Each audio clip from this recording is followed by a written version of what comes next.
ক্ষমতাসীন আওয়ামী লীগের একটি সময়ে দাবি ছিল যে তাদের অধীনেও সুষ্ঠু নির্বাচন হতে পারে, কিন্তু সম্প্রতি উপজেলা নির্বাচন কি তাদের সে দাবির পক্ষে কথা বলছে? অন্যদিকে ভারতের সাথে তিস্তা নদীর পানি ভাগাভাগির বিষয়ে একটি চুক্তিতে উপনীত হতে বাংলাদেশকে এখনও আশাবাদী হতে দেখা যাচ্ছে না। তাহলে বাংলাদেশের সামনে কি পথ খোলা আছে? আপনাদের সবাইকে স্বাগত জানাচ্ছি বিবিসির বাংলাদেশ সংলাপে।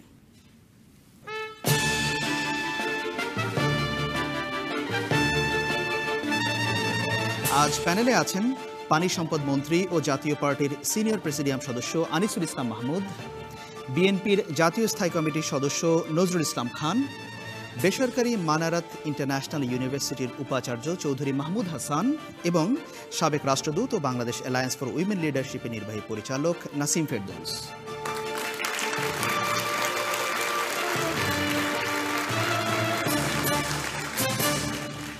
সবাইকে আরও একবার স্বাগত জানাচ্ছি বিবিসির বাংলাদেশ সংলাপে। আর এই অনুষ্ঠানটি আমরা করছি ঢাকায়। আপনারা জানেন যে বিবিসির বাংলাদেশ সংলাপে দর্শকদের দেওয়া প্রশ্নের উপর ভিত্তি করেই আমাদের এই অনুষ্ঠান পরিচালিত হয়। আপনাদের দেওয়া প্রশ্নগুলো আমরা বাছাই করেছি, কয়েকটি প্রশ্ন, সেই প্রশ্নের ভিত্তিতে আলোচনা হবে। তবে কোন প্রশ্নগুলো বাছাই করেছি সেটি কিন্তু প্যানেলে যারা আছেন ওনারা এখনও জানেন না। আপনারা যখন কথা বলবেন, প্রশ্নগুলো বলবেন, তখনই তারা প্রথম শুনতে পাবেন। যাই হোক, সরাসরি প্রথম প্রশ্নে যাচ্ছি। প্রথম প্রশ্ন করবেন মফিজুল ইসলাম। আমার প্রশ্ন হলো, বর্তমানে উপজেলা নির্বাচন যেভাবে অনুষ্ঠিত হচ্ছে তা কি তত্ত্বাবধায়ক সরকারের আবশ্যকতাকে প্রমাণ করছে না? ধন্যবাদ আপনাকে। চতুর্থ দফার উপজেলা নির্বাচন শেষ হয়ে গেল, সেই প্রেক্ষাপটে প্রশ্ন আমি শুরুটা করতে চাই চৌধুরী মাহমুদ হাসান। ধন্যবাদ, আপনাদের সবাইকে শুভেচ্ছা। আমি প্রথমেই বলিনি যে আমি একজন আসলে বিজ্ঞানের ছাত্র এবং শিক্ষক। রাজনীতি সম্পর্কে আমার খুব বেশি জ্ঞান নেই, বাট একজন স্বাধীন বাংলাদেশের একজন নাগরিক হিসাবে আমার চিন্তাভাবনা রয়েছে। সেই দৃষ্টিকোণ থেকেই আমি মনে করি উপজেলার প্রথম ধাপ, দ্বিতীয়, তৃতীয়, প্রথম দিকে যেরকম নিরপেক্ষ ছিল, আমার কাছে চতুর্থ ধাপে যেটা নির্বাচন হয়েছে সেটা নিরপেক্ষ হয়েছে বলে আমি মনে করি না। এবং সেই দৃষ্টিকোণ থেকে প্রথম ধাপের নির্বাচনে আমার কাছে মনে হয়েছে যে আসলে 5 নির্বাচনটা তত্ত্বাবধায়ক সরকারের অধীনে না হলেও হয়তো নিরপেক্ষ হতো, এর একটা ধারণা ছিল। এবং আমার কাছে যারা আলাপ করেছি, আমাদের বন্ধুবান্ধব, তারাও বলেছে এটা। কিন্তু দ্বিতীয়, তৃতীয়, চতুর্থ ধাপে গিয়ে মনে হয়েছে আসলে তত্ত্বাবধায়ক সরকার, এই ধরনের একটা সরকার ছাড়া নিরপেক্ষ নির্বাচন হওয়া সম্ভব না। ধন্যবাদ। নাসিম ফেরদৌস। ধন্যবাদ। আমি আসলে এটার সাথে একমত হতে পারছি না, কারণ আমি মনে করি না কোনো দেশে তত্ত্বাবধায়ক সরকার থাকার কোনো প্রয়োজন আছে। যেটা আমাদের সবচেয়ে বড় প্রয়োজন সেটা হলো আমাদের গণতন্ত্রের চরিত্রকে পাল্টাতে হবে, সেটাই দরকার এবং সেটার জন্যই আমাদের কাজ করতে হবে। আমি মনে করি না যে একবার বা দুবার, এই 3 মাসে বা 6 মাসে তত্ত্বাবধায়ক সরকারের অধীনে শুধুমাত্র নির্বাচন হলেই সেটা সঠিক হবে, সেটা আমি বিশ্বাস করি না। তাহলে এই উপজেলা নির্বাচনটাকে আপনি কিভাবে দেখছেন? যে ওনার প্রশ্ন শুনে তো মনে হচ্ছে যে যেভাবে নির্বাচনটা হয়েছে তিনি ঠিক খুশি হতে পারেন নাই, সরকারের উপর আস্থা রাখতে পারছেন না। তাহলে আস্থা, আসলে আমরা সবাই একই পথের পথিক বোধ হয়, অনেকেই আস্থা রাখতে পারছি না। কিন্তু তাতে যে তত্ত্বাবধায়ক সরকার আসলেই যে এটা সমাধান হয়ে যাবে, এটাতেও আমি বিশ্বাস করি না। আমি মনে করি যে এখানে ট্রাস্টটা আমাদের তৈরি করতে হবে সব রাজনৈতিক দলের মধ্যে, এবং ইলেকশন কমিশনকে আরও তৎপর এবং সঠিক পথে চলতে হবে। আমরা যেটা দেখেছি এখানে ঘাটতিটা ছিল অনেক ক্ষেত্রে ইলেকশন কমিশনের। ধন্যবাদ আপনাকে। হ্যাঁ, নজরুল ইসলাম খান। ধন্যবাদ। উপজেলা নির্বাচন এটার যেসব নিউজ আমরা পত্রপত্রিকায় দেখেছি সেটা এভাবে আসছে আর কি, যে ব্যালট ছিনতাই, রাতেই বাক্স বোঝাই, তারপরে কেন্দ্র দখল, ব্যাপক কারচুপি, নানান রকমের কথা আমরা দেখতেছি আর কি। এবং পত্রিকার হেডিং হলো বেড়েছে লাশ, এগিয়ে আওয়ামী লীগ। এক জায়গায় আসছে পোলিং ভোটার, অর্থাৎ পোলিং অফিসার নিজেই ভোটারের মতো ভোট দিচ্ছেন। তারপরে কেউ একজন সাংবাদিকদেরকে বলতেছে যে নির্দেশ আছে, সেই জন্য বাক্স বোঝাই করছি, আপনারা যান। সাংবাদিকদের সরায় দেওয়া হয়েছে আর কি। কেউ বলতেছে আর কি যে নানান কথা আর কি, যে দিনের ভোট মধ্যরাতে শুরু, এগুলো সব পত্রিকার হেডিং বলতেছি আমি আর কি আপনাকে। এই যে কোনো চর দখলের লড়াই, তার মিনিটে 6টা ভোট, এটা কচুয়া চাঁদপুরে হয়েছে। আগলঝড়ায় 30 মিনিটে 50% ভোট কাস্ট হয়ে গেছে। এরকম একটা পরিস্থিতিতে আমাদের যে বন্ধু প্রশ্ন করেছেন আর কি, উনি সঠিকভাবে করেছেন, যে এটা প্রমাণ করে যে দলীয় সরকারের অধীনে নির্বাচন সম্ভব নয়, বিশেষ করে এখন যে সরকার ক্ষমতা আছে সেই সরকারের দলীয় সরকারের অধীনে। তো আমাদের আপা যেটা বলেছেন আর কি, যে গণতন্ত্রের চরিত্র পাল্টাতে হবে, অর্থাৎ উনি স্বীকার করছেন যে বর্তমানে গণতন্ত্রের যে চরিত্র, এই চরিত্র ভালো না, এটা ভালো চরিত্রের গণতন্ত্র এখন নাই। তো আরেকটা হলো ট্রাস্ট সৃষ্টি করতে হবে। ট্রাস্ট সৃষ্টি করার জন্যই কিন্তু আসলে দরকার আলোচনা, পর্যালোচনা, পরস্পরের প্রতি শ্রদ্ধাবোধ। কিন্তু গ্রেফতার করা, খুন করা, গুম করা, এগুলো কোনো সমঝোতার লক্ষণ নয়। কাজেই আমি মনে করি যে আসলেই দরকার যেটা, সেটা হলো পারস্পরিক শ্রদ্ধাবোধ, এবং যে পর্যন্ত না সেটা অর্জিত হয়েছে ততদিন পর্যন্ত তত্ত্বাবধায়ক সরকারের বিধান এটাই একমাত্র এটা প্রয়োজন আর কি, এবং সেটা করা দরকার। ধন্যবাদ নজরুল ইসলাম খান আপনাকে। পানি সম্পদ মন্ত্রী আনিসুল ইসলাম মাহমুদ, আপনার কাছে আসবো। তার আগে দর্শকদের একটু মতামত নিয়ে আসি। শুরুতে চতুর্থ সারিতে আপনি। জি ধন্যবাদ। এখানে যে কথাটা উঠে এসেছে যে আমাদের যিনি মানে যারা বর্তমান সরকার ক্ষমতায় থাকবেন তাদের আদলে যে নির্বাচনটা সুষ্ঠু হচ্ছে না বা বিভিন্ন জায়গায় বিভিন্ন সমস্যাও দেখা দিচ্ছে। তো আমরা বিগত যে নির্বাচনগুলো ছিল, যেমন মেয়র নির্বাচন বা যে কোনো নির্বাচনের ক্ষেত্রে দেখতে পারি যে সেক্ষেত্রে বিএনপির দলপ্রার্থীরা সেখানে নির্বাচিত হয়েছেন, আওয়ামী লীগ সেখানে হননি। তো সেক্ষেত্রে আমরা বলতে পারি যে শুধু যে একজন সরকার মানে সরকারের ক্ষেত্রে যে আদলেই যে এই সমস্যাটা হচ্ছে বা এই কারণেই যে হচ্ছে, এটা আমার মনে হয় আমি এই বিষয়ে একমত হতে পারলাম না। ধন্যবাদ আপনাকে, অনেক ধন্যবাদ। এ পাশে দ্বিতীয় সারিতে বাম পাশে আপনার কি মনে হচ্ছে? তত্ত্বাবধায়ক সরকার কখনোই চূড়ান্ত সমাধান নয়। ম্যাডাম বললেন গণতন্ত্রের চরিত্রকে উনি পরিবর্তন করতে চান। একই সাথে নজরুল ইসলাম স্যার বললেন যে ট্রাস্ট সৃষ্টি করা, ট্রাস্টটা সৃষ্টি করতে হবে, কিন্তু এটার জন্য দরকার আলোচনা। তাহলে কেন বিএনপি সংলাপে যায়নি, আমি সেটা জানতে চাচ্ছি। সেই প্রসঙ্গ অনেক পার হয়ে এসেছে, বিএনপি সংলাপ। কিন্তু উপজেলা নির্বাচন যেটা হয়েছে, ওনার প্রশ্ন ছিল যে তত্ত্বাবধায়ক সরকারের দাবিকে এটা জোরালো করছে কিনা। আপনার কি মনে হয়? তত্ত্বাবধায়ক সরকারকে যদি জোরালো করা হয় তাহলে গণতন্ত্রের যে চরিত্রের কথা ম্যাডাম বলেছেন, তাহলে সবার মতামত নিয়ে দেখতে হবে যে জনগণ কি চাচ্ছে, তারা কি তত্ত্বাবধায়ক সরকার চায় নাকি চায় না। অনেক ধন্যবাদ আপনাকে। এ পাশে ধন্যবাদ। আমি ম্যাডামকে বলছিলাম যে তত্ত্বাবধায়ক সরকার কথা বলছেন, আসলে আমরা জানি পৃথিবীতে শিশু আর পাগল ছাড়া সবাই নিরপেক্ষ নয়। তত্ত্বাবধায়ক সরকার যে সুষ্ঠু নির্বাচন সম্পন্ন করতে পারে সেই গ্যারান্টি আপনি কীভাবে দিতে পারেন?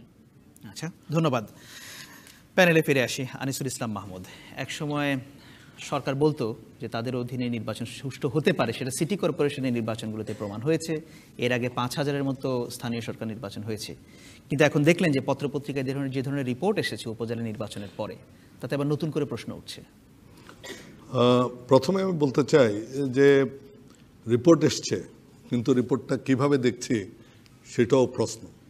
আজকে যদি সেখানে এখনও দেখা যাচ্ছে যে বিএনপি এবং আওয়ামী লীগ তারা প্রায় সমান সমান অবস্থায় আছেন। সুতরাং এই যে আমি বলবো না যে সব জায়গায় 100% সুষ্ঠুভাবে হয়েছে, স্থানীয় কারণে অনেক সময় আমরা অনেক কিছু দেখি, সেগুলোর ব্যাপারে আমরা ব্যবস্থা গ্রহণ করা উচিত, এবং এটার সম্পূর্ণ দায়িত্ব হচ্ছে যে নির্বাচন কমিশনের।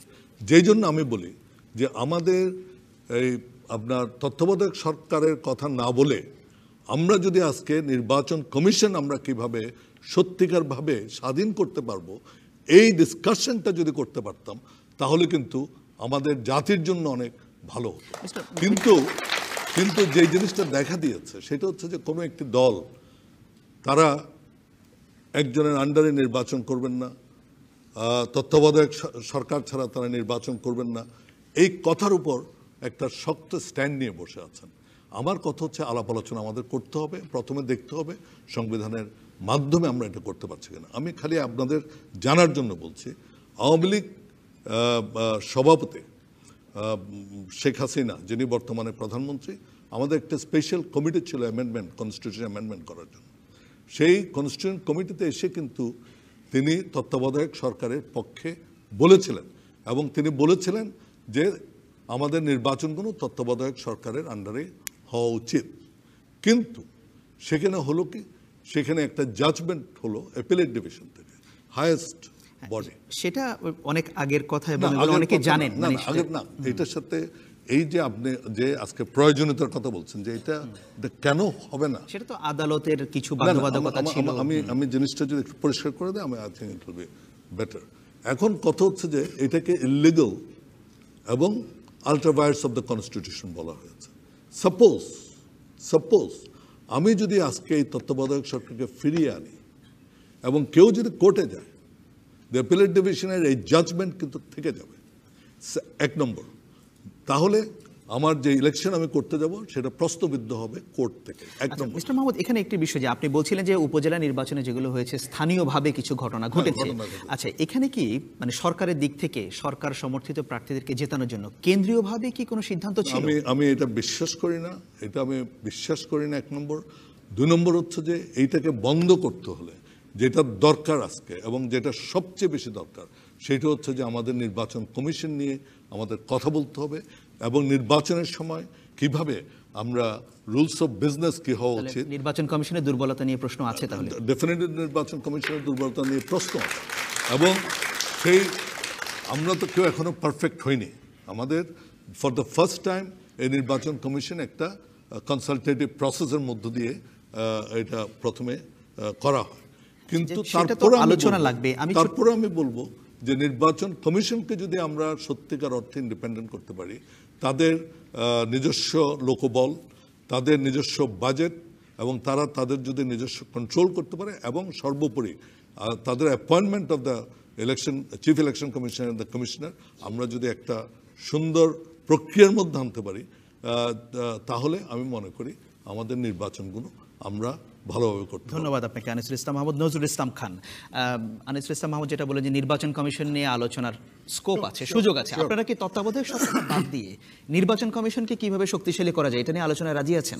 দেখেন, এটা একটা মানে নির্বাচন কমিশনকে অবশ্যই শক্তিশালী করতে হবে, কারণ চিরদিন তত্ত্বাবধায়ক সরকারের ব্যবস্থা চলতে পারে না। কিন্তু পয়েন্ট যেটা সেটা হলো যে পর্যন্ত না নির্বাচন কমিশনকে যথার্থই শক্তিশালী করা গেছে, সক্ষম করা গেছে, নিরপেক্ষ করা গেছে, যে পর্যন্ত না রাজনৈতিক দলগুলির মধ্যে পারস্পরিক শ্রদ্ধা এবং বিশ্বাস স্থাপিত হয়েছে, সে পর্যন্ত অন্তর্বর্তীকালীন ব্যবস্থা হিসাবে তত্ত্বাবধায়ক সরকারের কোনো বিকল্প আমরা দেখি না। এই প্রসেসটা কমপ্লিট হতে কতদিন লাগতে পারে? এটা এখন যত তাড়াতাড়ি আমরা শুরু করব তত তাড়াতাড়ি আমরা শেষ করতে পারবো।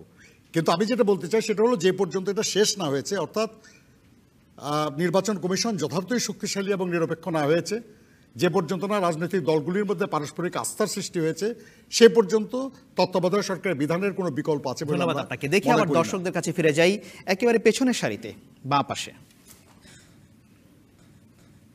তত্ত্বাবধায়ক সরকার ব্যাপারে যেটা কথাটা আছে সেটা হচ্ছে তত্ত্বাবধায়ক সরকার ব্যাপারে সাধারণ জনগণের মধ্যে হা ভোট এবং না ভোটের বিষয়টা যদি তুলে ধরা হয় তাহলে দেখা যাবে যে প্রতিদিনই পেপার পত্রিকা, অনলাইন পত্রিকা বিভিন্ন জায়গায় দেখা যাচ্ছে হা ভোটে বেশি আসতেছে এবং সাধারণ জনগণের মতামত যেটা সেটা হচ্ছে তত্ত্বাবধায়ক সরকারের পক্ষে।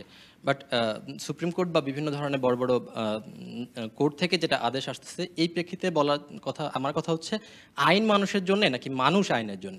ধন্যবাদ আপনাকে, অনেক ধন্যবাদ। এপাশে চতুর্থ সারিতে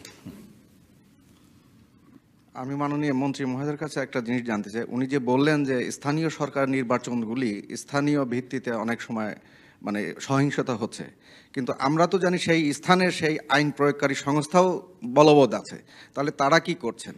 তাহলে কি সরকার কি পিছন থেকে ইন্ধন দিচ্ছেন সরকারি দলের জিতার জন্য? এবং আরেকটা জিনিস আমি বলতে চাচ্ছি, প্রথম কথা হচ্ছে যে সরকার ইন্ধন দিচ্ছে না, নির্বাচন commission has every right to take action against those officials.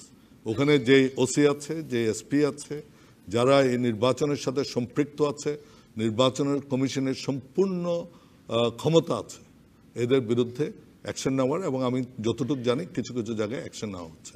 Nazrul Islam Khan সাহেব যেটা বলেছেন যে আমাদের নির্বাচন কমিশন শক্তিশালী করার আগে অন্তর্বর্তীকালীন সময়ের জন্য উনি কেয়ারটেকার তত্ত্বাবধায়ক সরকারের কথা বলেছেন, সেটা আমি I don't want to repeat but I had to repeat. সেটা হচ্ছে যে দেখেন, এখানে আমরা যদি আজকে কনস্টিটিউশনে একটা কোর্টের রায়কে আমরা যদি অ্যামেন্ড করে না নিতাম, তখন বলা হতো আমরা রুল অফ লতে বিশ্বাস করি না, আমরা হাইকোর্টের আদেশ অমান্য করছি।